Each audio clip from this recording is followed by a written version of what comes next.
We are looking at how to pronounce this word.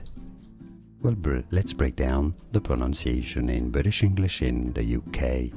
It's pronounced as Frater, not frater, Frater. Stress on the first syllable. Now in American English it's usually pronounced, said rather, as Frater. We are looking at how to pronounce this word. Well, let's break down the pronunciation in British English in the UK.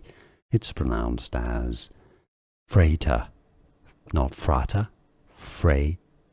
Stress on the first syllable. Now in American English it's usually pronounced, said rather, as